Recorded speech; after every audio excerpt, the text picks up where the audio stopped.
Hello again, people at home and around the world. Day 2 continues here with the ZBrush Summit 2022. Paul Gabriel with his arms reaching for the sky. I am Louis Tucci, and I am flabbergasted by what I have seen and the stuff that has been shown. I'm sure you are too, watching at home. The saga continues, Paul Gabriel. We are about to do something, another behind the scenes, on location with our... Unique, another unique. Unique is an understatement, brother. This is the future of everything hip and cool, and we've got our very own on location ZBrush correspondent and fellow teammate Ian Robinson is gonna take us there. But right now in the studio, I wanna introduce old-time ZBrush friend and the guy's been with us in the community for a number of years. We're happy to see him here on the green screen set, the Mobian Studios in sunny Burbank, California. We've got Ara Karmanikian, and he's here waving hello at the people. Let's get a shot of Ara. Say hello. We're going to go live with the scan truck outside, and we're going to be, are we doing a scan? We're doing scan. Are we scanning you or me? No. We're not scanning me, are we? Me or you. No, we're not Look scanning at this. you. No. Are you kidding me? Look at all that we're hair. Not scanning you. Okay, we're going to be also scanning Ian. We're scanning Ian? Yeah, we're scanning Ian. A scoundrel. Yes. I can't believe it. No He's wonder he being didn't scanned. say, no wonder he was so coy. He said, oh, I'll do it. I said, okay, cool, here we go. So without further ado, it's going to be Ara Karmanikian, Jigs Love, and Vlad Gallet taking us on a wild ride through the 3D Scan Truck Tour. And I am Louis Tucci and Paul Gabriel. Let's take it over to Ian live now in the parking lot.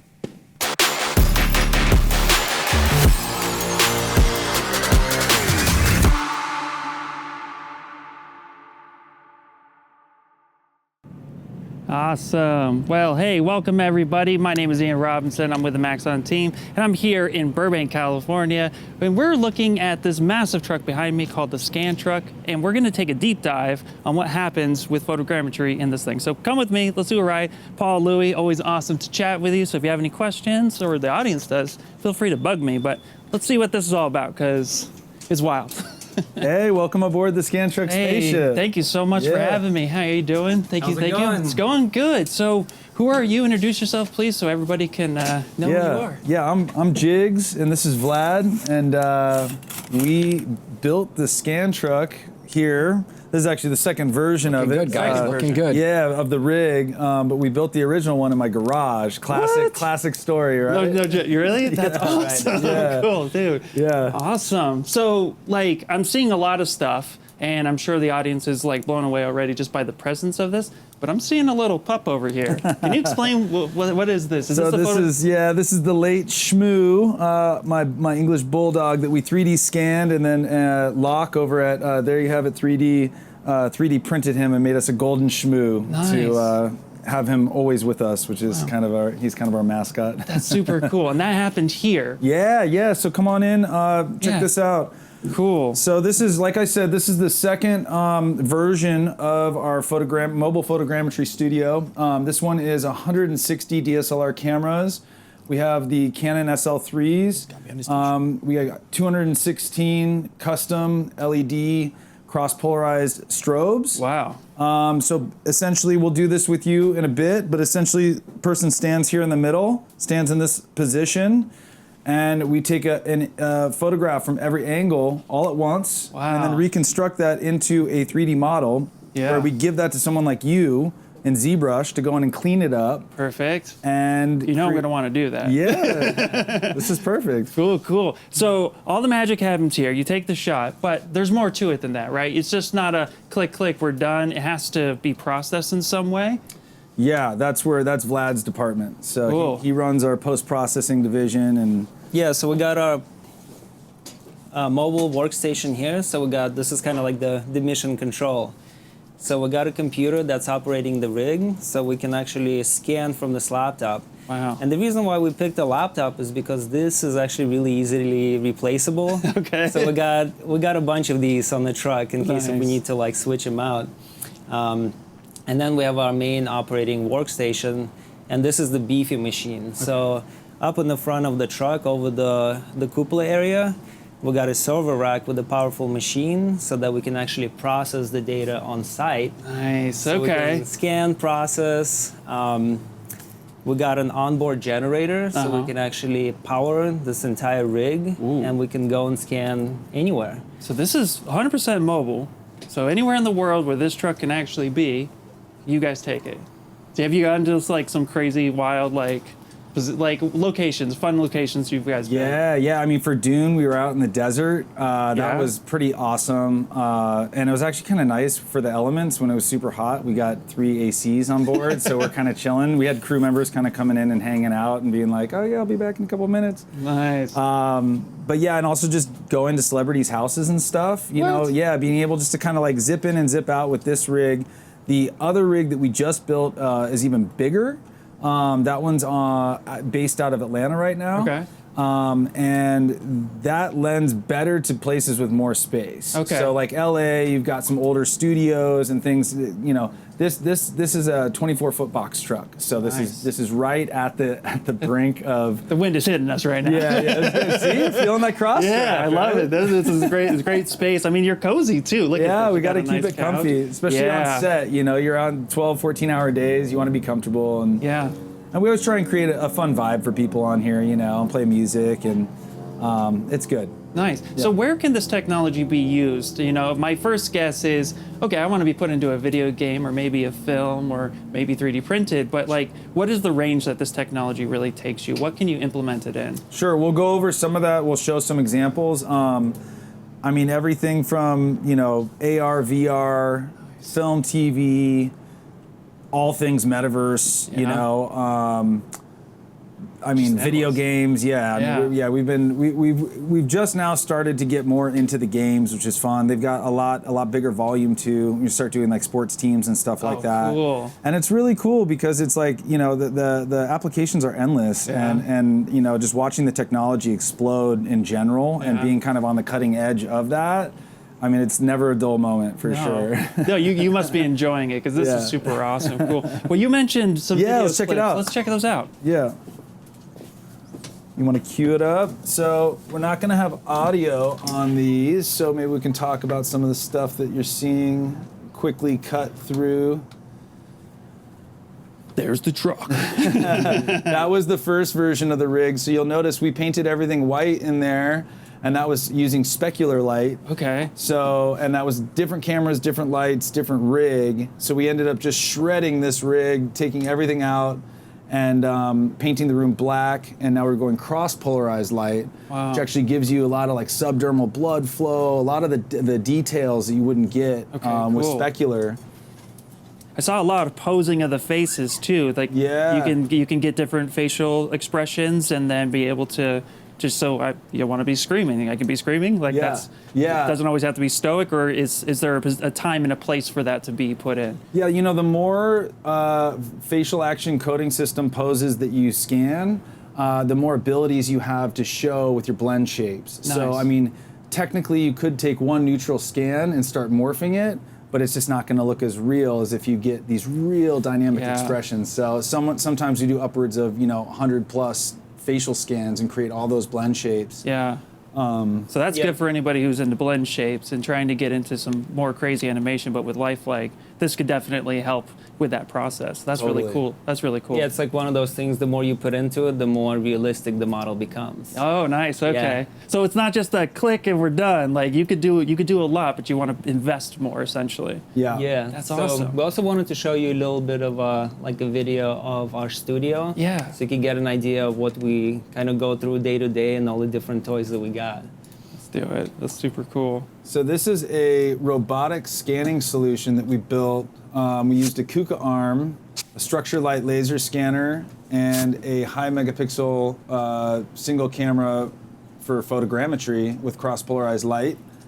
That's for objects. Okay. That was the original scan truck. And you can see that the truck is parked right inside the studio. Yeah. So it's Pull it in, take it, park it. Like, that's cool. It's like our spaceship that's like docked at the port, you know? Yeah. Now I saw some shiny bits in there. Is you know, specular really easy to capture, or do you have tricks for that? We got some tricks for that. Perfect. Oh yeah. Okay, cool. Wow, this is really intense, and like there's so much happening, but it's so cool that it's portable. That's what I'm really digging about it. You said 160 cameras? Yeah. That's awesome, man. Yeah, it's really like opened up a lot of doors for us. You know, there's certain talent that just they don't want to deal with it, when we can come to their house, they literally come outside for a couple of minutes if we just need 1 or 2 scans, and they're like, okay, I'll do that. So it's opened up projects that I think wouldn't have happened otherwise. Wow. And it's fun for us. I mean, we're always in different situations and kind of like having crazy experiences with the truck. So Yeah, that's Yeah. super cool. I mean, Paul, Louie, you seeing half of this stuff? 'Cause It's this mind blowing. It's just this about is as wild. mind blowing as that T-shirt he's wearing, which looks like me on the front of it. It's insane. The Yeah, whole your thing is blowing my T-shirt's wild. this reminds me to be here now, always. Because All right. otherwise my head's in a million places with the tech. You know, you got to keep it centered. Otherwise it gets a little too- Perfect. Oh, that's super cool. Okay, so I'm really curious. I'm really curious what it's going to look like when you scan me. Yeah, you So wanna we get scanned? Can we get scanned? Yeah, Do sure. that? Yeah, then we'll come back to this. That's great. Of course. Perfect, perfect. Cool. Well, come on in. We're going to do it. All right, you ready? I'm ready. Here we go, getting scanned. All They already right, want the model, basics. Ian. They said, how fast Here are we getting the go. model, So, yeah, if Ian? you put both Okay. feet there and stare in Okay. that direction. That's great. And then if you you put step your like hands this? out. That's great. Spread your fingers a little bit about to more. go into the That Matrix, looks Ian. Perfect. Now, my favorite part. I'm going to raise you up into position. Oh, here we go. Going up. Stay still, go. Ian. Stay still. Great. All right, Vlad, are you ready? Okay, and I am ready. All right, and holding. 3, 2, 1. Nice. Just like that. Yeah, now you see all the different images. So we broke up your body into quadrants. We focus a Wow. lot on the face. We have different lenses, you know, zoomed in on the face, the hands. Hands are really tricky. There's a lot of occlusions in between the fingers. So Okay, yeah, it you makes, have- that's why yeah. you wanted me to really spread them. That makes Totally, sense. and also that awesome position that you're standing in, almost like a TSA. Like, Yeah. Go ahead, pat me down. Right. Wow, this is really, really cool. Wow. So that's it right speechless. there. I mean, even with that, just a single A pose, you know, you can create so much content with even just something like that. You know. Wow. Now, if we were to build out a full avatar of you, we'd want to do a base scan. Yeah. So probably in shorts, no shirt, you know, as much skin as possible to get all that okay. information. And then we would layer the clothing on, like if you had a jacket and different stuff, so we could break it all out and retopologize it all separately and have Nice. it move so it's not all kind of glued to you. Yeah. That's super cool. And then the facts as well and building that out. But what's really cool though, you know, like you can always build on these things. And Right. That's what I like. You know, we've done a lot of talent where you know they just needed a full body A pose for the project. And Yeah. I said, well, hey, while we have them here, why don't we do some blend shapes? You know, Yeah. let's get a couple outfits, whatever. And then, you know, a year or two later, they come back with another project. They're like, oh, we need his face to be animated. It's like, okay, well, we have that in the can, you know? Yeah, So it's kind of cool. That's cool. I like Yeah. that. Well, it's also really simple. I mean, as the audience just saw right now, I just walked in there, you set me up, and then you fired it off. Now, I know that part's easy, but how long would you say it takes to stitch this together just to have something that then could be worked on? So from time to scan to a computer process. Sure. It really depends on the processing power of your computer. Okay. So, I mean, this probably took us anywhere from like 40 minutes to an hour. Yeah. And you know, it depends on the resolution that you're trying to achieve. But you can see that these are the still images, and we got 160 of these frames. And now with the software called Reality Capture, we took all of them and aligned them in a 3D space. Nice. So you can see that each one of these little icons, and I can actually make it a little bit larger to show you. Wow. These are all of the images that we've just taken and aligned them in space. Wow. And because I'm seeing color right now, you're able to get textures off of this as well, or at least have some sort of color reference for the artist who ends up cleaning it up? Well, that's the beauty of photogrammetry. That's the best thing about it, is that not only you get the geo, Yeah. and I can show you what that looks like. So right now in the solid view, you'll see the model without any texture information. And this is completely raw. So we took the images, reconstructed, and you can see that Wow. it's looking pretty nice, right? Yeah, I mean, it already looks like a statue. Ready for 3D print, right? Right? Yeah. We should do you next. Okay. And then we add the color through projecting these images on top of the mesh. Wow. And we end up with a hyper-realistic model. Now, this, of course, is not finished. There's still a process of cleanup, Yeah. you know, in ZBrush, Yep. obviously. And then retopology, rigging, and getting this model optimized for a game engine.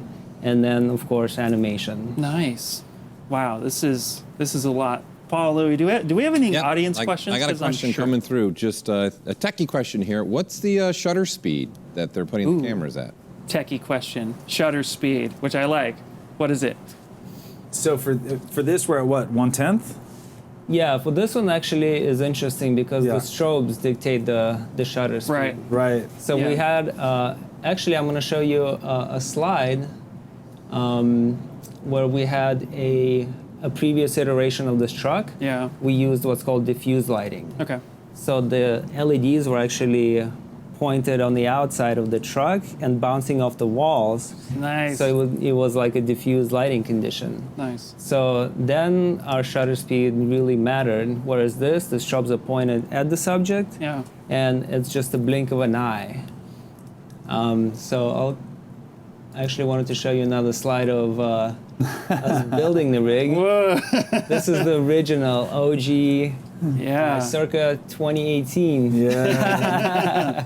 Well, it's crazy that how much has changed from 2018 to now 2022. It's only a few years, and yet, I mean, the setup looks similar, but I'm sure there's a lot of differences too. Totally. Well, that's the cool thing about our field is that the technology is changing so fast that we're constantly trying to keep up and learning new skills, Yeah. learning new ways of doing it.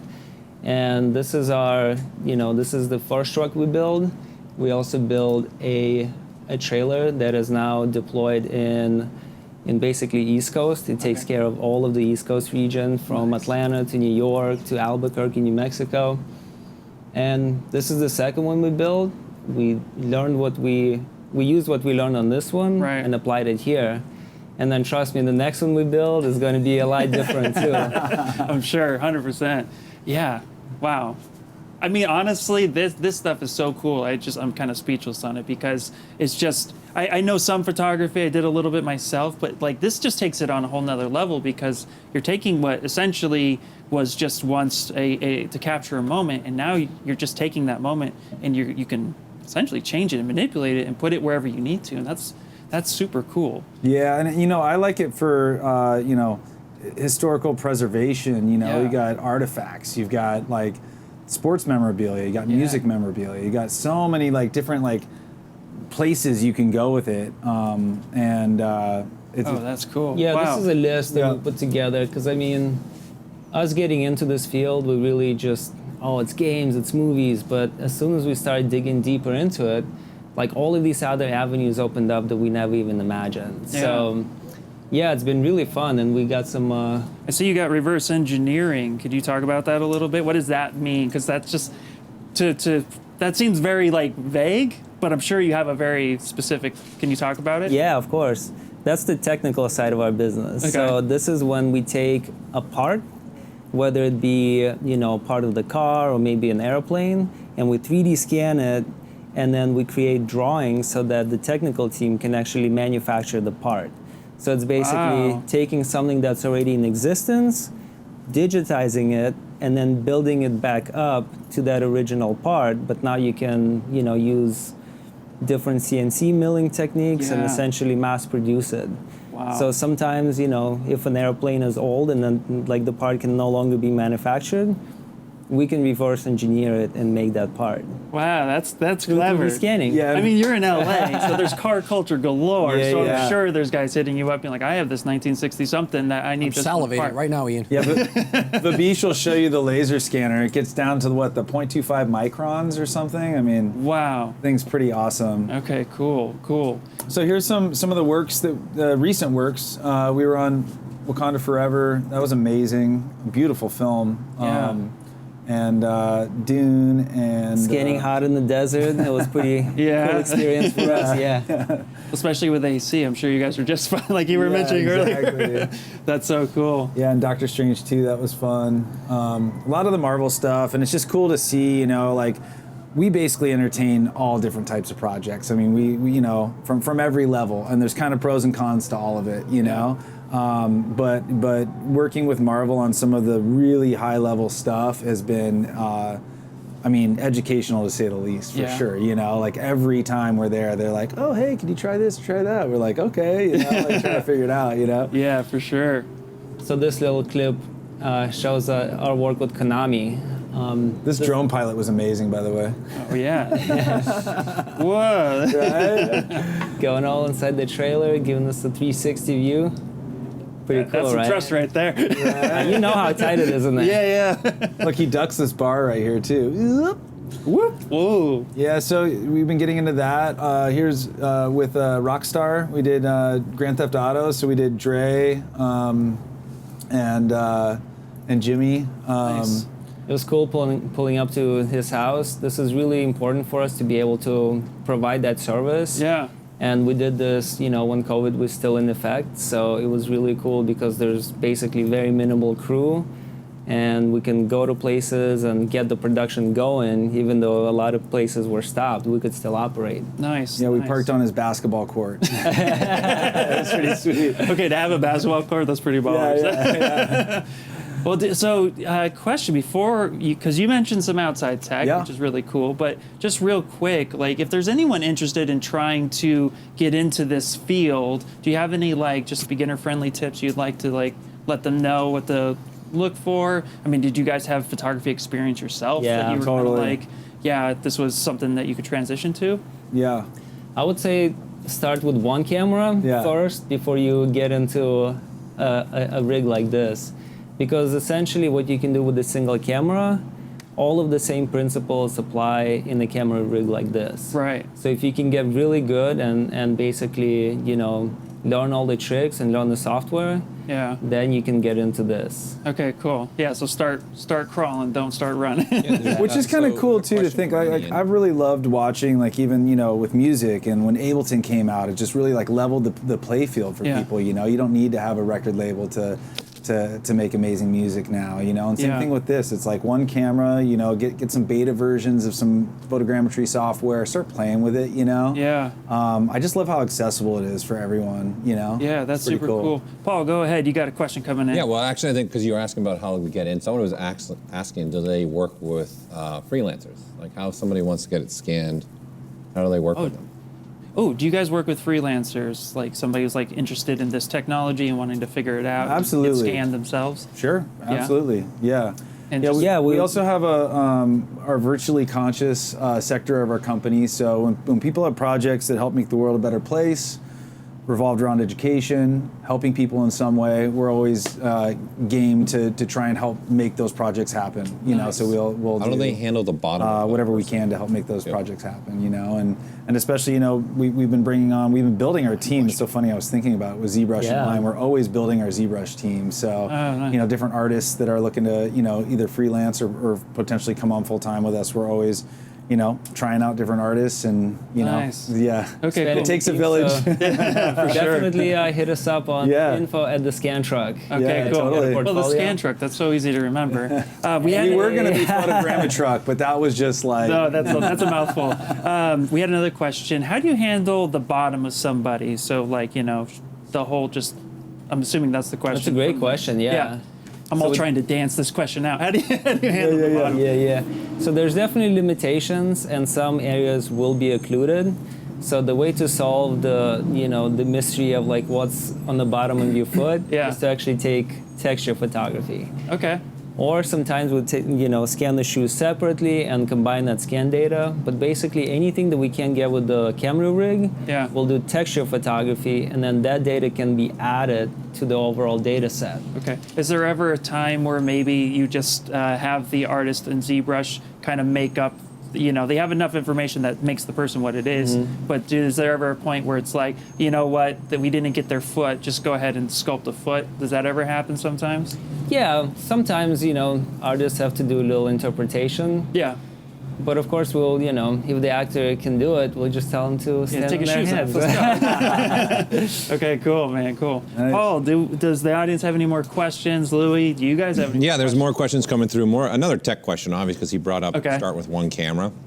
I guess this Okay. could be a couple. What camera are they using and lenses are they using? And then what Vlad was saying, start with one camera. What would he recommend for that one camera? Okay, cool. So, all right, so this is a big question. All right, but because I know we got more to show. Sure. But what camera and lenses are you using? And more specifically, you've mentioned one camera, Vlad. What would be the camera and lens setup you would have them use if it was just one? Sure.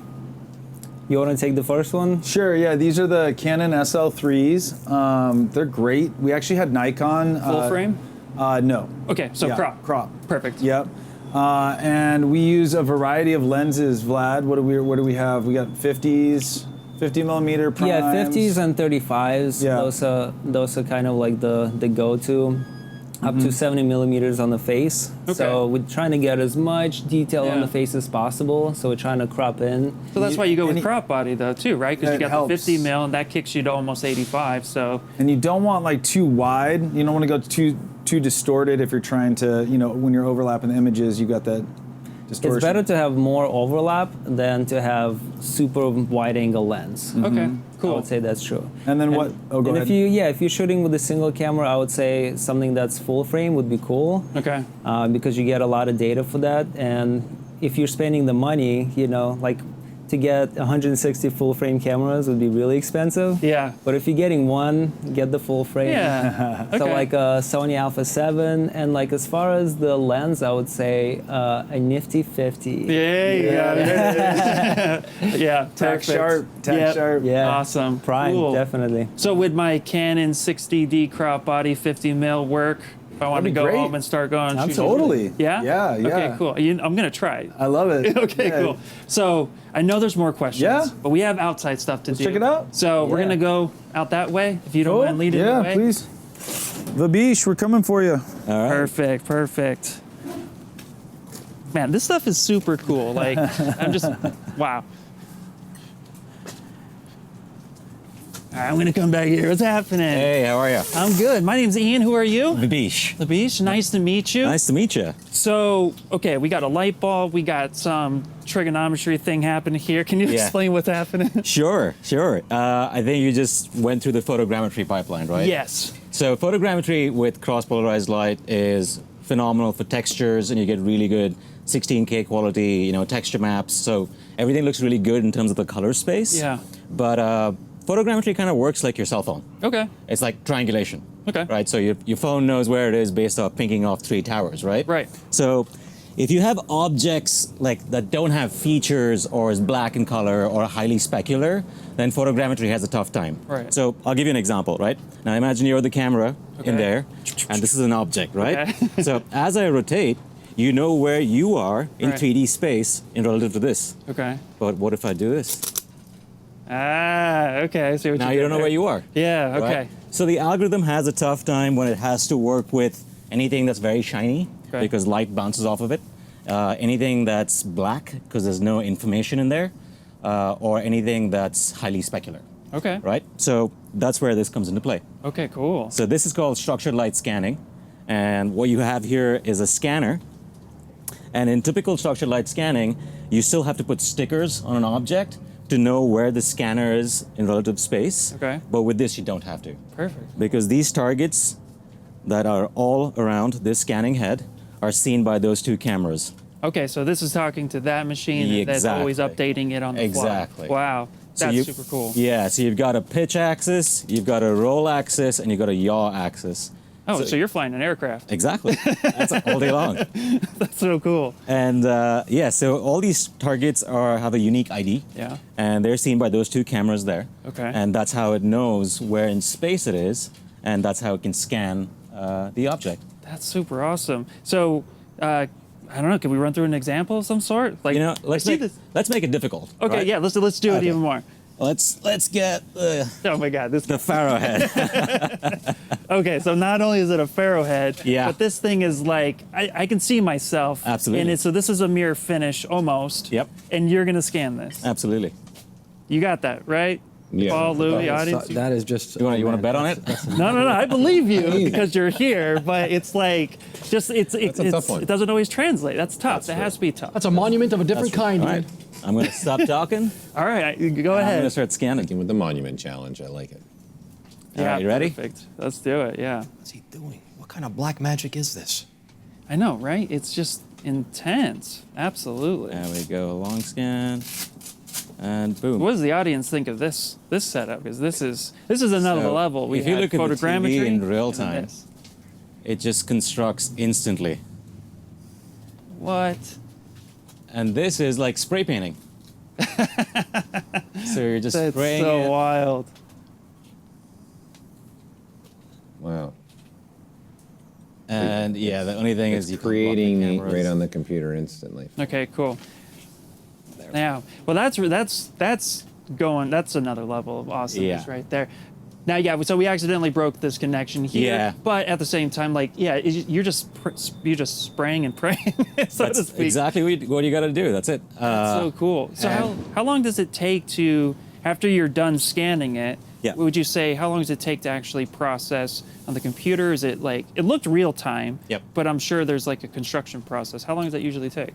It's so the scan's instant. Okay. And it's live. Wow. But it's still considered raw data. Okay. Right. It still needs the cleanup and stuff like that. Yeah. But the good thing is that I don't need a modeler anymore. I don't need a hot surface modeler. You don't need me anymore? No. I need to hang on. Okay. Well, I did that because I don't know how to model. Okay. Because I have this. I got you. But it makes life so much easier because Yeah. now you have this would probably take me about 5 to 6 minutes to scan. Right. And now I've got a raw mesh Yeah. that I can go bring in a ZBrush or any other platform that you have and edit it, resculpt it, add things onto it. Nice. And like I said, like this is used for objects like this, which is impossible to get in any other way. No, absolutely. And so now, I mean, I'm just blown away. Yeah. I'm serious. Like, this Yeah. is super cool. So, I mean, this is a little bit more portable. So, but it's more condensed. I mean, that inside was pretty condensed. But what are the like limitations of scanning? Can you scan big objects, or is this so maybe focused more on like something smaller? Like, I mean, we've scanned airplanes. I'm sorry, what? We've scanned an airplane. Ski. Okay, that's it. What about the other way, Ian? How small can it go? Yeah, it's Okay. it's Can very it scan? modular. Okay. Well, how small can you go? Okay, I'll give you some details. So the precision of this is 65 microns, Okay. which is 0.025 millimeters. Cool. So tiny. Very, very tiny. Perfect. And it's great for like reverse engineering. Because Wow. it's absolutely accurate data. Yeah. And you could take that data, and the limitation right now is your 3D printer.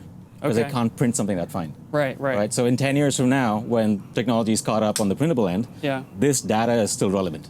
But can this also be used for CNC? Absolutely. Oh, okay. So it's end-to-end. So you can scan it. You have a mesh Yeah. that you can pull surfaces off it and have a CAD file. Okay. And then you could throw it as an IGES file or an STL file, and you can feed it to a CNC, a 3D printer, Yeah. and you can make molds out of it. You could do Sweet. whatever you want to. Perfect. It's a lot of fun. So That's Ian, if they're doing something Yeah, more with like it a is. glass, And it's, or so do they have I'm just to gonna powder reset it with that this. scanner? So we had a question coming in. Yeah. When you're doing something that's like really glass, like this, for example, Yeah. this is very see-through. Do you have to do like a special powder or like a gloss, or can you just scan it as is? Just scan it. Just scan it as Yeah. is. You don't need any matting spray. You don't need anything like that. I'm just gonna reset this if you don't mind. I don't mind. Yeah. So it looks like they don't need to powder it or spray it. Yeah, that's amazing. And you don't need trackers either. You don't need trackers either. Yeah. Right. Yeah. So that's what these trackers do, right? So it knows the pitch, roll, and yaw axis. Wow. So here's for the person who had the question about the light bulb. Yeah. We'll set it up. So actually, now that we have this screen, I can walk you through a few things, right? Okay. Cool. There we go. This is actually cool. So what we do is we actually calibrate this C-track with this particular bar, and I think we call it the rain dance because it is kind of like a rain dance. Oh, so you got interesting. this reference here, and you walk, and it gives you a green mark. So there you go. You hit the green mark, and this is how you define your space. So when I want to extend my volume and I want to scan something bigger, I can just infinitely go and extend my space. Ooh, wow. Okay, so when you scan something, can you you're scanning it to scale essentially, if I'm understanding you correctly? Absolutely. it's the accuracy is 0.025 millimeters. Wow. So you can't cheat that. No, not at all. That's wild. I'm just gonna be on this side so you can Yeah. do your rain dance. That's really awesome. Yeah, it's fun. It's a quick. So the thing is, because it's so precise, the temperature actually affects the calibration. Oh, okay. So because we're out here in the sun and the temperature is changing so rapidly, it affects the calibration file. So you would do this more maybe indoors typically? Oh, absolutely. In a temperature controlled room, that would be great because then you get accurate information. What's the ideal temperature, would you say? What's comfortable, like 72 and sunny? Okay, nice. That's nice. Perfect. Yeah. It's actually, I'm the limiting factor here, not that. Because if it gets too hot, I don't like it. Right. Cool. Well, we have a few more minutes, so, but yeah.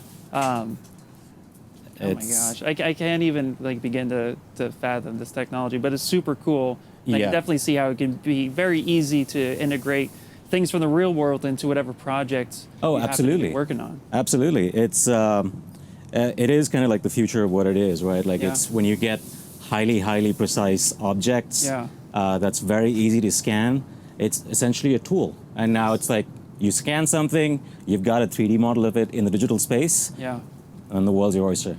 You can do whatever you want with it. Okay, cool. I might have some car parts to Good one. So Paul, Louis, I'm sure more questions are coming in. Hit me with your best shot, guys. What do you got?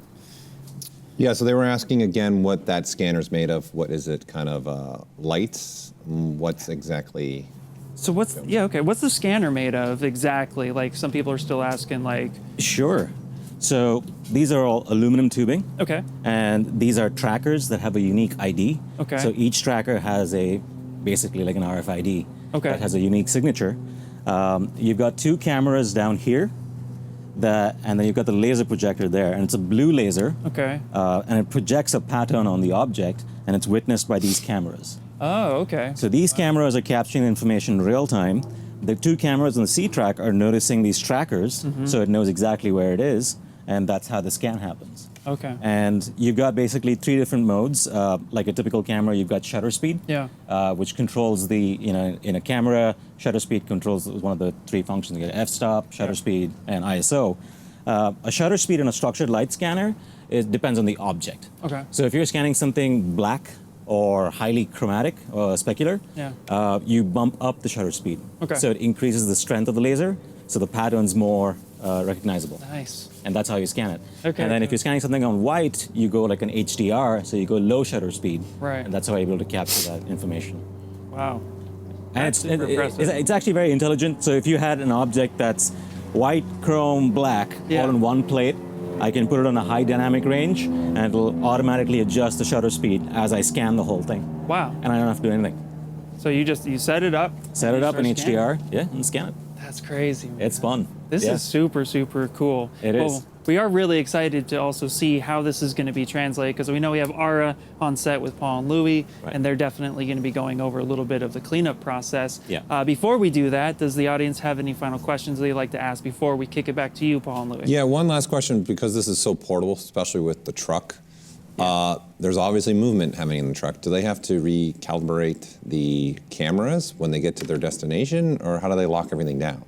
Oh, great question. So they're asking about, because everything's so portable for the truck and this setup here, what does the calibration time look like to set things up? Is that like a big process, or? No. So for this, you need about 20 minutes for all the systems to get up to temperature and spec. Okay. So it's kind of like how a gyroscope spools up, right? Okay. It just needs a little bit of time.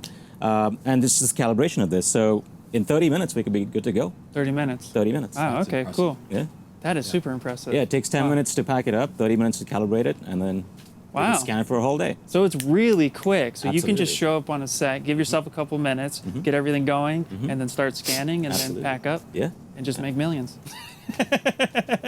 That's super awesome. It is, and I mean, like, I think in traditional like VFX and film sets, they have like the Faro, where they go and it's a LiDAR that goes around and captures environments. Yeah. And that's portable as well. But if it's high detail and accuracy that you want, you can treat this the exact same way. Okay. Now you said you scanned a plane. How long did that take you, if you remember? I do. It I'm took so me. sorry. I mean, we really went very, very accurate. Like, you can go down and see the lettering on the actual switches. Wow. But it took me about, like, I think 6 hours. Okay. 6 hours? Yeah. I got a Ferrari with And, it and we with got our all the name cat on it, files as Ian. well. So it's Okay. it's good fun. Well, my buddy Yeah. Louis has a Ferrari, so. Okay. we have scanned a car. We scanned a Mercedes Benz. Oh, man. Yeah. Okay, cool. That's really awesome. Well, thank you so much for your time. This has been 250 GTO amazing, screaming our super name right now. eye-opening, and just wonderful to get to see new technology that's going to Absolutely. always change the way we work as artists. Yeah. Thank you so much. Thank you. And we definitely need hard surface modelers. Okay, I appreciate you. I appreciate you. I'll tell a couple of my friends that too. All right, Paul, Louis, I'm going to let you take it away from here, but thank you again to Scan Truck Yeah, coming thank out you. here and hanging out with us. This is super awesome. That was Wow, awesome. wow. Thank you so much. Thank you so much. Ian Robinson on location I'm yet gonna get again the scanning with done. another home run. Paul Gavery, the song continues, the hits keep on coming. And look who we've got with And us, on as the you stage, mentioned. We have Ara Kerminikin, and he's here live with us. I got Paul Gavery. Yep. And what are you going to do for us now? Well, I'm going to do a brief presentation, and then I'm going to show how you can take this amazing stuff that they do in the scan truck and their scanning devices, and then how you can start using that in ZBrush. ZBrush is the hub for everything you can use it for, so I'll share some of my experiences and my work with it. So I don't know if you guys can see my screen. Yeah, they'll put it up. Oh, yeah, they got you covered. All right. We got you covered. We'll put it up here. Just giving them. There you Okay, go. Cool. All right, so I'll do a brief introduction of myself. One thing that's kind of key is that I am a ZBrush Live streamer, and I stream every Friday night from 7 to 9 p.m. LA time, so you guys can tune in, ask me questions about the stuff or any of the other things that I work on. You can see I mostly work on hard surface stuff, mechs and whatnot, so you can do that. To get a hold of me, I'm pretty active on some of the social medias, Instagram most of all. So here's my link tree if you want to get a hold of me. And if you want to see my work, you can see it at kermaco.com. So please connect with me on the socials. And if you have any questions about my work, tune in on my ZBrush Live streams, and I'll be more than happy to answer them for you. I actually don't work for the scan truck. I work for a company called Autograph, and you can see some examples of things that I work on in here. I work with a very amazing creative team, and they do amazing stuff. Of course, I contribute to that. So I do this kind of work, working on scans and whatnot, and also modeling things like this football, etc. So that's what I do during the day, and of course I do a bunch of other fun ZBrush stuff at night.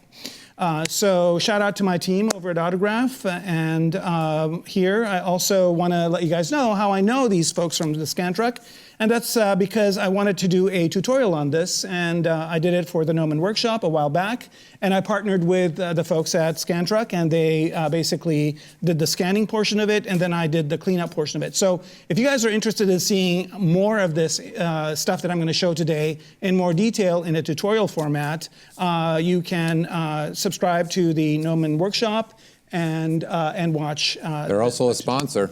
They for the are, summit, and exactly. we're giving away 1 And year if you're one of the 6 lucky months ones, you if might you're win one a of them. 6-month Yeah. subscription to the Gnomon Workshop. There you go. So there's that, and it's Look the at MIT this. of the industry. Here we Man, are. it feels like someone planned their show out. You know, in addition Breathless. to this, they have Jeez. a bunch of other really amazing tutorials too. It's really, of all the tutorials, I think they're the MIT or the cream of the crop of Yeah, Louis was tutorials, calling and the it's an Harvard. honor for me to have Call them the Harvard. my stuff on there. Yeah. All right, so moving on, let's Look at talk a that. little bit about photogrammetry. I think they covered stuff. I couldn't hear what they were talking about, so maybe there'll be some repetition here. But basically, photogrammetry happens with all those cameras. They all take the pictures. The pictures get loaded into software like Agisoft or Reality Capture, and then what happens is, you get into something like this, and then it reconstructs your form with something called a point cloud. And then you can export that out as an FBX. And you get a bunch of things with it, and I'll show you what those are in a minute. But the benefit of photogrammetry is you get likeness. So you definitely get the likeness of the person. I know there are a lot of amazing ZBrush sculptors that do likeness really, really well. Chris Costa being one of them, Marco De Luca, there's quite a few of them. And so they start with a sphere and then they come up with an amazing likeness. But in production, especially in the types of projects that I'm on, we don't have that kind of time to spend to start from a sphere and get it to the likeness. So this gets you the likeness immediately. It gets you proportion. proportion, so everything is exactly proportional to what it actually is. And you also get a texture. So with that, I just want to mention that photogrammetry is not like a big deal. It's, of course, if you're going to do professional scans, you could use companies like the Scan Truck, and there's many others internationally. We work with some companies in the UK. So there's a lot of companies that will do this for you. If you're working with talent whose time is very limited, going with a professional service is the best way to go. But you can also do this yourself. So you can do it with a cell phone. So if you have a cell phone, you can download an application like Maxon Moves or Polycam or Scandy. I've got a bunch of them listed here. And you can just go around your subject. If your subject is not moving, if it's just a static object, it's a lot easier to do. If it is if it's a human, you have to get them to be very still. And you also have to worry a little bit about the lighting, but they give you instructions on how to do that. And I've gotten some great results doing that as well. In addition to that, you can also buy scans. You can buy scans from 3D Scan Store, Epic Mega Scans for like terrains and sand and materials and all kinds of fun stuff. Render People has renders you can buy, Turbo Squid, and there are many others. So for ZBrush artists to be able to use photogrammetry data, there's plenty of it out there that you can buy, and if you want to do your own scanning, you can do that as well. And again, if you're going to work with something that's more professional talent, actors, things like that, services like the Scan Truck are the way to go. All right, so that's enough slideware. Let's get into the demo. So first things first, this is what the scan looks like once you load it in. So once you load in the FBX, you can see here that you get a very, very dense model. So looking at this one right here, if you look at the poly count, it's about 20 million polys. So that's quite a bit of data on here. And as I zoom in closer and closer to this, you'll notice that it is, as my teacher at Noman used to say, triangle soup. So it's basically a bunch of triangles. So what happens is that the scan software scans a point cloud. So every one of these vertices is a point that's scanned. And then what happens is that the software connects them all and produces this triangle soup. So the good news is here, if I turn the polyframe off, I've got, not perspective, but polyframe. If I turn the polyframe off, you can see that I've got a perfect likeness. This is definitely me. Everybody can recognize that it's me. And also, I would like to apologize that this is going to be a lot of scans of me and talking about my data. I'm not an egotistical maniac. It's just that we had a different subject we were going to do, but circumstances. Totally fine. Don't even say anymore. It's good to see you both in the flesh and digitally speaking. Well, not only that, we're going to pop them up in the environment. And he's going to pop up in the AR. That's Put it there. right. Lots of aura. And also, I would like to excuse my little COVID pouch over here. I didn't flatten the curve during COVID, but the good news is this is the kind of stuff that we can easily replicate. Well, in ZBrush, you a little move brush and you're good. Exactly. However, you cannot use the move brush on here because this triangle soup is really not conducive to that kind of stuff. So then you have to use some of the ZBrush capabilities to fix that. Now, in addition to getting this kind of point cloud over here, you also get polypaint. So when I bring up polypaint, you also notice that I definitely get a polypaint of this as well, right? So here's kind of the t-shirt with the material on it. Everything is in pretty much detail. I can zoom in on this quite a bit, and you can see that you can see a lot of the detail. Let's see your face up on there, and then look up at the camera for the people at home. Look at that. All right, here we go. Yeah. All right. And I mean, it's pretty amazing. So here, if I hide the polypaint for a second, you can see that it even catches the inside of your retina, and the scan goes all the way inside the lens of your eye to show you that detail. So now we have a perfect representation. We have a great texture as far as polypaint is concerned, and we also, with the software, in the FBX file, we also get a texture map. So we also have a texture map here. If I turn that on, that's there. But if you can see here, the UVs are horrendous, right? Like, what is that? Really, really kind of crazy UVs on this. So again, we get a lot of good stuff, but none of it is usable until it's brought into ZBrush and use some of the ZBrush capabilities to get that stuff out. So the first thing I usually do is I just bring this in and do a scaling of it. So I use the Scale Master plugin to make sure that this is to scale. And also, let me go over to my other subtool here. So going over to this subtool here, so this is the same, I have two scans. The one I showed you was processed using reality capture. This one is used using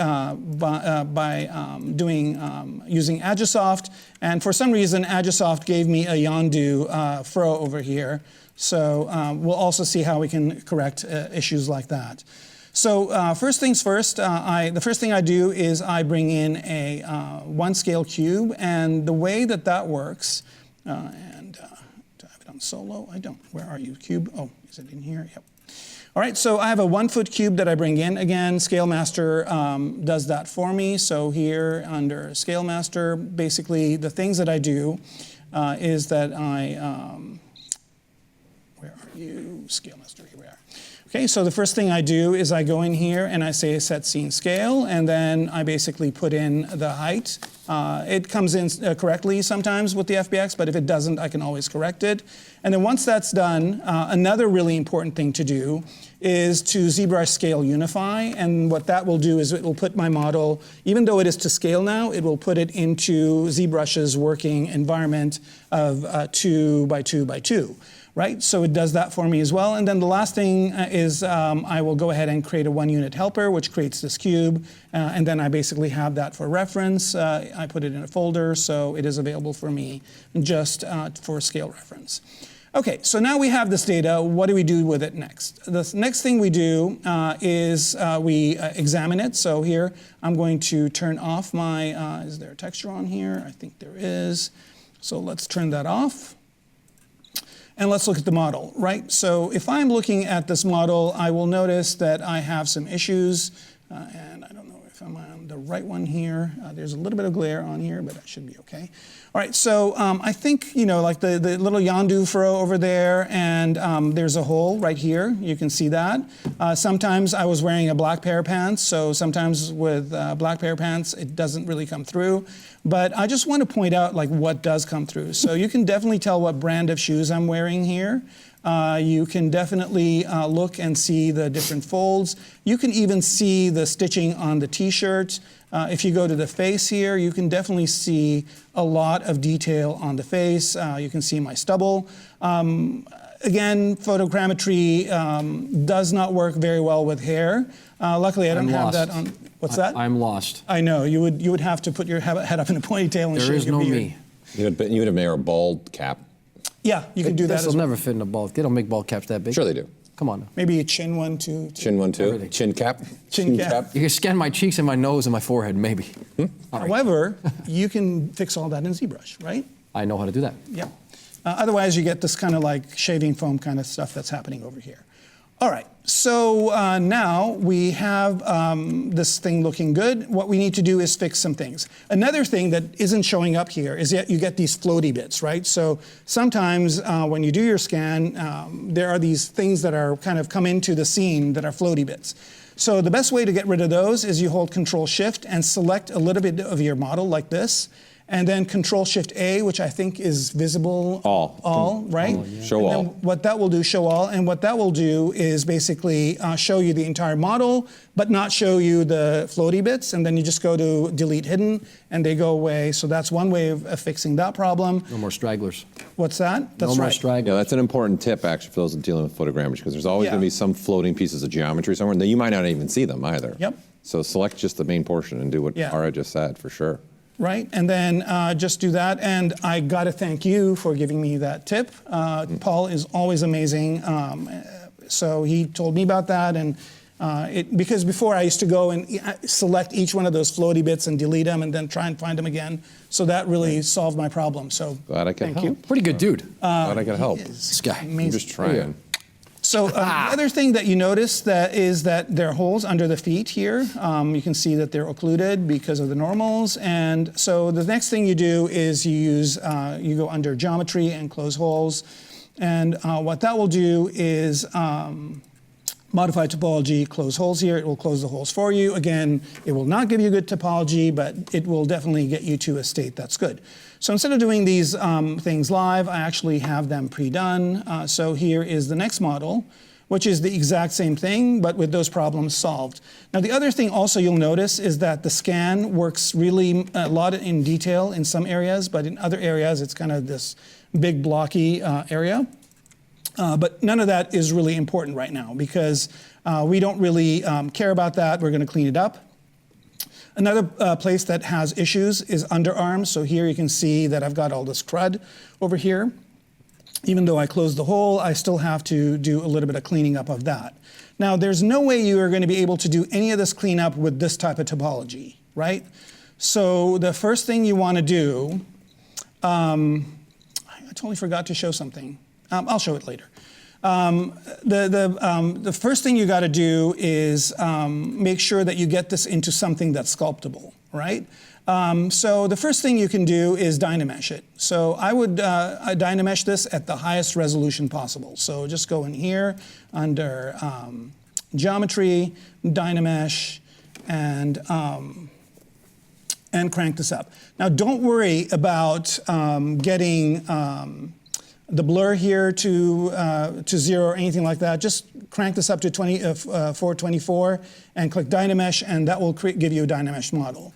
Now with this Dynamesh model, you can go in and start sculpting on it, right? You can start kind of cleaning up some of this area. So I got rid of my little Yondu fro over there and did a little bit of cleanup on under the underarms, but not that much because it's really not that obtrusive, okay?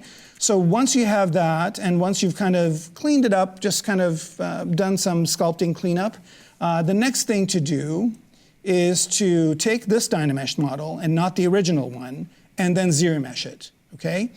And just ZBrush it with the regular ZBrush settings, and in which case you get something like this over here, all right? So, and of course, this is subdivided. So here you basically have the ZBrush model, and this is what it looks like. Of course, you lose a lot of the detail, and there's some really horrible topology going on here. But that doesn't matter at this point because what you're doing is you're just getting this to a state where you can start subdividing it and then doing multi-level sculpting on it. And what I mean by multi-level sculpting on it is that you can make big sweeping changes. Like here, I've moved the arms down from the original posture, which was this. Okay, and you don't want to do that with millions of polygons. You want to do that with the least amount of polygons as possible. So, whoops, I showed something over here that, okay, here we go. All right, so basically you can do big gestural changes at this low level of subdivision, and then you can start walking this thing up. So you walk it up to the next level of subdivision, etc. Now, while you're doing this, and before you make the sweeping change, what you do is you Dynamesh it, ZBrush it, and then you project. So you project the original model. So the original model had 20 million polygons. This one, at the lowest subdivision level, is at about 9,000 polys. So it's not really that much. You subdivide it and subdivide it and subdivide it. So here I'm just going to go ahead and continue my subdivision level, hide polyframe. And you want to get it to the exact number of polys, or not the exact, but kind of a close number of polys to what you had before. And what we have here is about 23 million. So I went a little bit over. That's fine. Again, every time you subdivide, you're multiplying your topology by 4.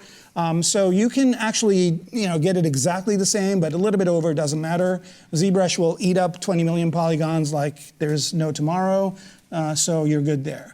And now, this is where most of the work happens. You can just go down in subdivision levels and do cleanup. So Shift D to go down in subdivision levels and kind of maybe fix that area under the arm. And then you start moving up in subdivision levels and maybe start cleaning up some of the hair that's on the arm here. Clean up the stuff in between the fingers and whatnot. And then just continue to kind of move up in subdivision levels and do some cleanup. So here's an example of an area between the thumb and the index finger where you have a little bit of stuff that you might need to get rid of. Actually, I think that's not bad. I'm trying to see, okay, here we go. So like, for example, I want to clean up this area over here.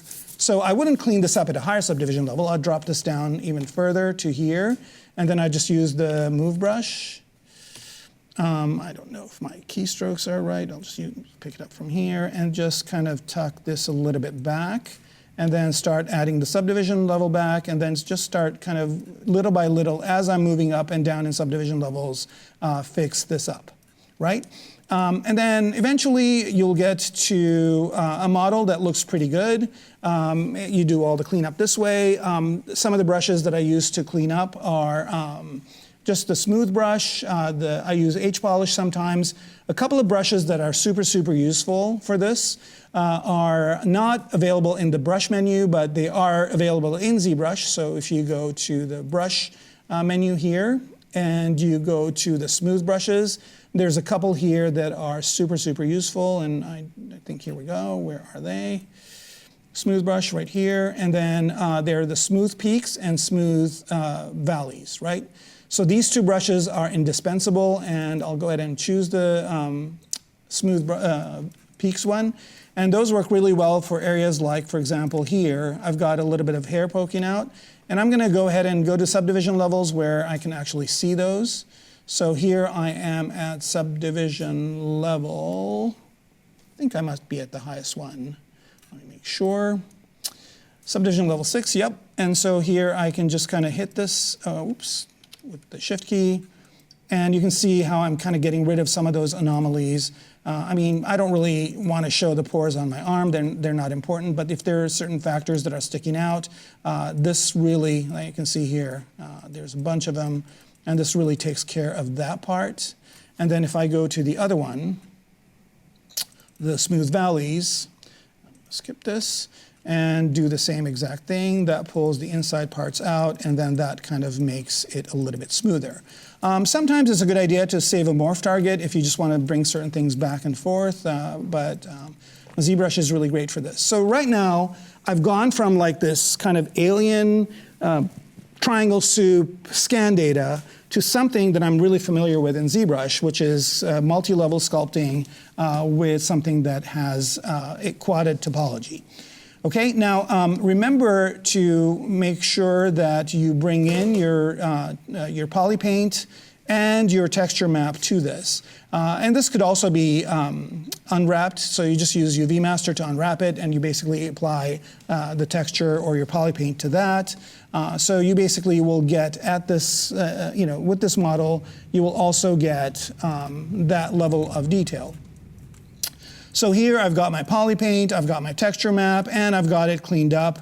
You might need to do some texture painting, in here to clean up some of this texture, but there's a great way of doing that too. And I guess this would be the right time to show the thing that I forgot to show earlier, which is another magical thing that ZBrush does. And that is when you bring in your scan data. So when I brought in the scan data, if you bring it in as an FBX file with the cameras, those cameras actually get brought into ZBrush as images. So here, if I have this object, the model here, and I want to actually zoom in on the exact camera and put my sculpture in front of it, I can do that. So right now I just have a perspective camera, but notice here I've brought in all 160 cameras from that scan, right? So if I go to my, let's go to one of these cameras, let's go to, this is going to be interesting to try and get this to stay in still. Here we go. Let's go to camera 17. That's not a really good one. Let's go to a different one here. Let's go to camera 7. Okay, so here's a perfect example, right? So you see my scan over here. However, if I reduce the opacity of my model, you'll see that beneath it is the picture, right? So I can zoom in, or I can just bring up the opacity of that. And I have that camera stored, so I can always go to this camera. And here I can either project on some things that weren't on there by using the ZProject brush, as Paul told me a few minutes ago. So I can bring in the details as well as the poly paint onto the model. And again, I can go to any one of these cameras. So here's camera 8. There's that. I can reduce the opacity of it and see the image underneath and then go back up. And I can toggle the opacity mode on and off. So this is a great way to kind of go in and capture some of the stuff that maybe didn't come through right, and be able to do it that way. So that's another way you can kind of go in and kind of polish up your paint and get it to look a lot better. All right, so now I've got my model. Let me go ahead and turn off the camera here and go back to my perspective camera. And basically, you know, it's just when I go to the different cameras, it goes to the camera pointing to the object and also puts the image that the camera actually took during the photogrammetry session right behind it. Okay, so now we have that model. So the next thing we want to do is we want to wrap that model to good topology, right? So here I've got the exact same model, and I think did I pick a dark color? Why is this showing up? Let me try a different. Oh, the texture is on, that's why. All right, so let me turn the texture off. Here, oh, it is off. Okay, so why is this so dark? Anyway, doesn't matter. If you look at it here. Polyframe's on, I think. Is it okay? Yeah, polyframe's on. Ah, okay. But even when it's off, it's weird. Okay, it doesn't matter.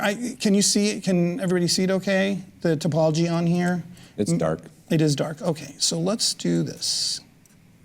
Let me make sure that I don't have anything on here. And if worst case scenario, I'll just, oh yeah, that's why. Nope. This is the one. Okay, so I'll just fill it with white. Nope, that's not doing it either. Oh, that's You have a texture, you're transparent. the opacity is all the way down. That's why. All right, here we go. We're good now. Okay, so we're looking at this, and now it's got good topology. So how do I get this good topology on here? Now you can do this in ZBrush. You can do the project, go in here under the project option and do projection. But I use a third-party tool to do this called ZWrap, and I'll show you guys how that works. And it's pretty great. So here, I've got a base mesh that I use, and this is one that I purchased and repurposed on, I purchased it from ArtStation and repurposed it by getting rid of the toes, because we really, you know, I mean, it's very rare that you get toes with sculpt data. And basically what you do here is you just load the two models. So I've got, here's the scan, and a low poly version of it, and then here is the model itself, or the topology. And then you basically just match points. And you don't have to do too many of them for this one. I think I did about, it looks like about 50 of them or so, 52 points. And you just basically map different points. So like, let's say here, I want to do this area and this area. I want this topology to be in this area. So basically, you just kind of place points on both of these, right? And then once you do that, once you get the points placed, and again, you don't have to go overboard, you just place the points where you want them to be. And then you go to the wrapping here, and it's complaining about something. Oh, let's see, I think I made let me undo this. I think, did I add, yeah. So there's, I think I added extra points, added that 54th point. No worries. So let's go back to point select here. Yeah, I added this 54th point. So let me lift that back up to, I don't want to add a point. I want to move this one. Here we go. Move this to here and click here, and now we're good. And now we go to wrapping and click on compute. And this is the coolest thing ever to watch. So I just click on this button, and then it basically, well, this is a pretty fast machine I'm working on. Usually it kind of does the little animation, but you can see that it took that good topology and wrapped it around my model. And then I basically take that and load it into ZBrush at the lowest subdivision level. So this is what I do. And then all the subsequent subdivision levels with all the details on top get added to that. So here we go. So I've got my model with the poly grouping, I mean, sorry, not the poly grouping, but the poly paint, as well as the texture map, but I have it on great topology that I can animate with, okay? So that's the first stage, how I'm doing. I'm doing great on time. All right. Okay. So that's basically how to do the body and get it from a triangle soup hell to something that has good topology that can be animated and you can do stuff with it. And in a little while, I'll show you how you can pose this model. Again, there's manual ways of doing it with transpose master, but then there's faster ways of doing it as well. Any questions coming in or anything like that? Any questions there, Paul, live on the floor? So there was the Z-Wrap is what you just showed. Yes. For everybody. And then the plugin that you were using to show all the UVs was already mentioned. So I think everyone's been answering them as you've been going, actually. Okay. Keep the train rolling. Awesome. Okay, so now the most important part of the scan are, again, the proportions are important. So this is exactly my proportions. But again, the head is the most important part. And sometimes you want to do some extra things with the head. Like, for example, you want to make it smile or have expressions. So I don't know if they talked about it during the scan truck talk, but in addition to doing the body scan, they also do facial expression scans. And you can load those in, or I'll show you this other trick that I use. So there is this base mesh that you can get from the 3D scan store. And it's free if you're not going to be using it commercially. And if you are going to be using it commercially, there is a fee for it. But it is a really good topology head, right? And it comes in 3 different subdivision levels, right? So it comes with the 3 subdivision levels that are in there. It comes in as a ZTL. And if you load that ZTL in, it gives you this magic, right? So it gives you these layers. And so when you go to the layers here, you'll notice that you have all of these different layers. And each one of them has different expressions on them. So for example, if I want to close the eyes, I can close the eyes, right? And if I want the brows down, I can do that. And these might show better maybe with polyframe off. If I want to do a closed smile, and you can see that the topology is moving according to what I need, right? If I want to do a smile open, if I want to do a long face, you know, right? If I want to open the mouth to the side, open the mouth to the other side, right? All these expressions come with this base mesh, right? Cheek pulls, cheek suck, right? It's hard not to do these without the sound. A cheap puff, right? Like, you know, doing that. And then there's the phonemes, right? There's the ch. You know, if somebody's going to make a ch sound, ch, right? Or somebody's going to say, right? So all of these, like everybody's kind of thinking of Gollum right now from Lord of the Rings, like M, right? So it does all these for you. This base mesh does. Okay?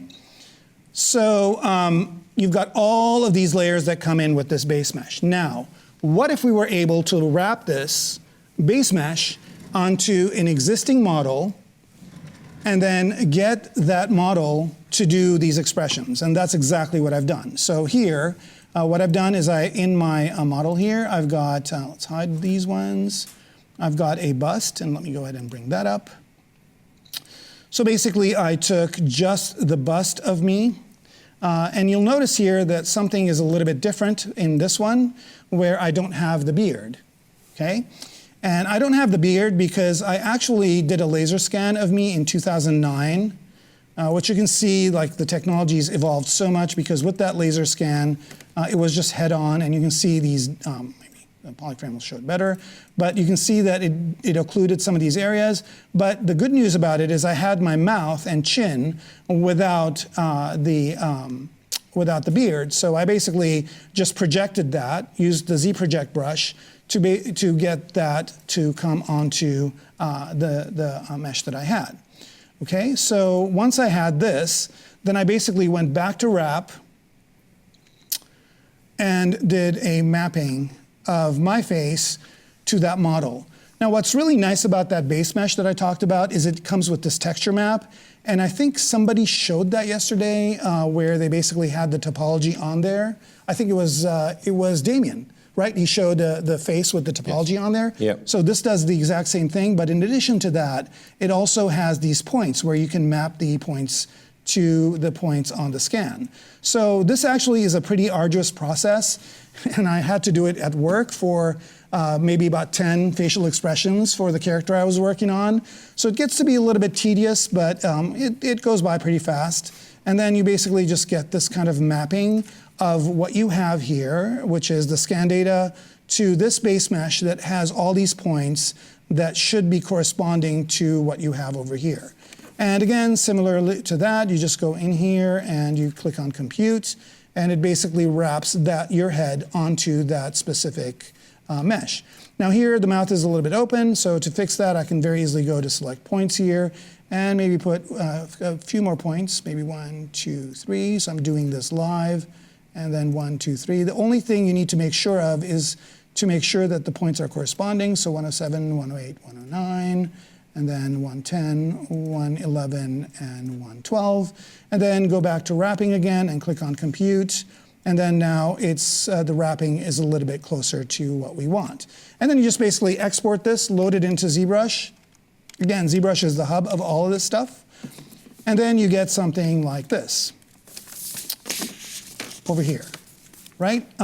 This is looking a little bit ominous, so let's go ahead and add some eyes. There we go. Time check for your Ara, 15 minutes left. 15 Whoa, okay, that's You good. know. I'm actually, 15 minutos. yeah, I can do it. 15 minutes. Okay, so here we've got the eyes that came in, right? And in addition to this, what's really great about this base mesh is that 3D Scan Store has a bunch of displacement maps and texture maps that you can map onto there. So I basically just took one of those texture maps and added it to it. And there's also a displacement map, and there's also a primary, secondary, and tertiary displacement map. So you basically can bring that on. And now you can see that I can zoom in quite a bit and get some really good detail on here. Maybe if I turn, or if I just say new texture here, you can see the level of detail I'm getting. And all this is happening very, very quickly. Again, I would love to do these by hand and take my time, but with the production schedules that I have to move pretty fast. So you can see that I've added primary, secondary, and I can even subdivide this one more level to level 7 and add tertiary detail to it. So it's all, again, story morph targets, so you can erase certain areas if you need to, but you can get some really great stuff. And what's really amazing about this is I also get all those layers. So all those layers are here. Now the problem is this is pretty high resolution, so I have to do this, all these things a little bit slower. So I'm going to do the cheek puff here, and you can see that I'm doing a cheek puff on my sculpt, right? Without having to sculpt this, I can just get all these expressions given to me right in here. Again, this machine is really fast. What is this thing? I want one of these at home. Don't worry about it. Wait, the speed's too much? No, it's How about the side super smile? quick. no. You see the side smile? The speed is really good. I want one of these machines at home because at my machine this It's thing a falls. Dell Precision. 25th anniversary of the Dell Precision. And it's actually a mini tower. It's not even a full system. It's quite impressive. My character Our in here platinum is saying, sponsor. give me one of those. Dell, if you're Am I listening. right? That's a Dell. That's a Dell 25th anniversary. Here's the other funny thing. If you go the other direction with these, you get some really funky stuff happening. You look like a Mad Max character for a second there. Right. Whoa. You know. And again, with the sliders, if you use the This is when you sliders start on having fun. top, they're better off. Okay. How many minutes do I have to go? At least 11. Oh wow. Okay. All right. So that kind of gives you an 13 idea of how you can 12. do a bust. Not bad. And so that way, if you have close-ups and if you're doing expressions, you wanted me to do one, Louis. I will definitely. Side smile. I want this one. Ah. Side smile. Okay. Smile. Slack jaw, do they call that, I think. Slack jaw. Cheek pull. You want to. The best part is when you pull on these, you actually do it to your mouth, even though you don't need to. You I know. Do it. Like you're pulling on the slider, and you're like, I'm going to do it too. Ah. Yeah. See, he's doing it. I'm doing it. Look. Ah. You can't Oh, stop. I I can have- smell with I the have rock. Look at teeth, my eyebrow. too. I should Yeah. Cooking. bring those. Look at my face real quick. Look at it. Use me for reference. Are you asking me to look at your? Look at me. I'm looking at you. Look at me. Oh, okay. Yeah. So like you do that, you take a picture of Right. it, and then you try to match that Yeah. in here, which is really awesome. People at home saw the eyebrow, the people's eyebrow. Oh, And you can put in eyebrows, Oh, and that might be you can put in eyelashes and all that kind of stuff, right? So now I've got the teeth. I can go back and do that, and I've got one other thing to show, and the timing is just working out perfectly here. So here, for example, if I do that cheek pull, I have the teeth inside. I got to talk to Dr. Zhivago. there you go. Yeah. And get my actual teeth scanned. I've got some generic ones in here, but yeah, you can get some really interesting expressions going on here. And last but not least, let's talk about posing the model itself.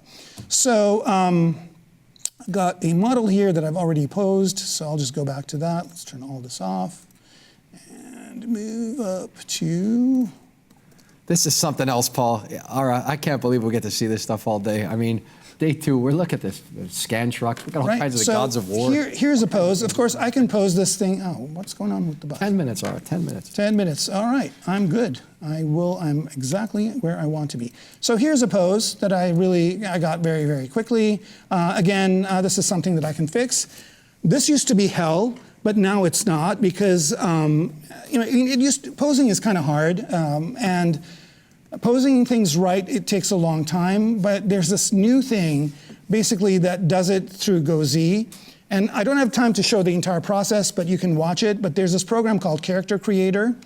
And basically what you do is you go to the low subdivision level of your model and you send it over to Character Creator, and then you basically place a few points and it rigs it for you, it binds it for you. It's not perfect, or I'm not used to it. I just got this. It just came out in October. And so once you do that, you basically can go in here and they have libraries of motions that you can apply to it.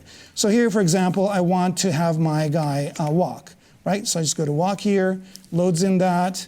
There's the animation of the walk. You're going to get us canceled. Wow, that is a pretty fancy walk. Look at that guy. Right? Look at that walk. Creep show right there. Fresh in the afternoon. I think I chose the female walk. Let's go ahead and choose the male The walk. terror. Here we go. This is going to be a little bit like, yo. There you go. Okay?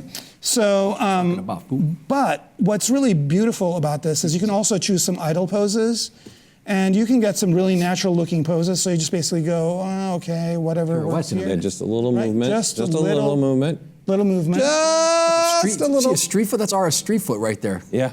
Come on, West Coast, baby. And then That's you the just roast. press Go Z, and Yeah. it shoots it back into ZBrush, and then you can add the higher subdivision levels. Somewhere Marco Plufo was up here a minute ago, was looking at that going, wow, press the button. Here we go. Right? So, I mean, what Marco does is amazing. Like, that guy's Mind work blown. is unbelievable. But it's just, like if you're in fast production, you get a mocap, you can put it in here, you can match it to the mocap, or you can go to their vast library of motions and you can match the motions to here. And then you just basically add the higher subdivision levels. And all this is happening in this beautiful, amazing program that I thank you guys for every day of my life. hey. ZBrush. Thanks. Thank All right. you. To end that, Well, that's real swell of you to say that. Thank you. I also want to mention a couple more things. I had some slides for if I didn't have ZRAP working, but I do. I just want to mention that I also do MEX, and I do have a training on Gnomon workshop on that as well. I mostly do MEX. That's kind of my passion, but I do this kind of stuff for work. I do organic as well. ZBrush is my tool of It'd be choice. Kermeko. Kermako. Yeah. Yeah. And so you can basically... Sense. what were you saying? That makes He sense. was giving you another one. Yeah. Kermek. Oh. Kermeko. Oh, Kermeko. that's what I'm saying. I get it. Kermeko. Man, that's why. Look at Louis it. It moment. sank now. A Louis and moment. that's a moment with Louis. A moment with Louis. It's like a marketing workshop happening here live on the real time. It's like Deep We got an Thoughts. AR model of you as well, Yes, by the way. yeah, you- What's that? Leave more time because we have an AR model of him to pop up. We as well. do have At an some AR point. model. Yeah. All right, Same well, thing. that's my presentation. Thank you. Well, let's See you on take a look ZBrush at it. Live, but let's have that. Let's take a look at Ara at a larger size. Larger than life Ara. Can we Than get him just up there, in please? person here with us. He's you know. larger than life in a way. Yeah. Well, look, that's a ballerina. That's a ballerina. Here it comes. Burned away. There he is. And that's- Look at that. That's the scan. That's the original scan you did, right? That was one that was done when I did the tutorial. So it's an older one, but again, it was posed using the Look at that. the software I showed you. But yeah, you can load this right. I mean, this is in Unreal, so Yeah, you just decimated yours, right? And then just threw it in Unreal. That's pretty much it. So We're you all in scan Unreal that in right this way. now. You think about objects, think about people, think about all this stuff. You guys scan stuff, put it in. You know what he You're looks good. like? All the Looks like you're what? the offensive coach for like a football team there. He does. well, I kind of am working with football feet people. That's why I said that, Tom That's Brady. true. You Come on are. now. That's Mr. right. Mr. Monday Night. Here we There go. you go. So, right. man, that was a lot. Paul, how do you feel about it? Listen, I'm excited. I know a lot of people have been excited about this whole day, and they really appreciate someone walking them through scan data and how to process the data, how to get it onto new meshes. So I know several people are like, I've been looking for something like this to understand it better. So Any questions there? thanks. We got all the questions. I think. Let me see if I last-minute missed. questions. Oh, one last question did come up. I don't know. I saw Maybe. it pop up. Do you know any good Android app scanning software? Does any? I don't. The stuff that I put up does have Android stuff as well. Let me bring it back up here.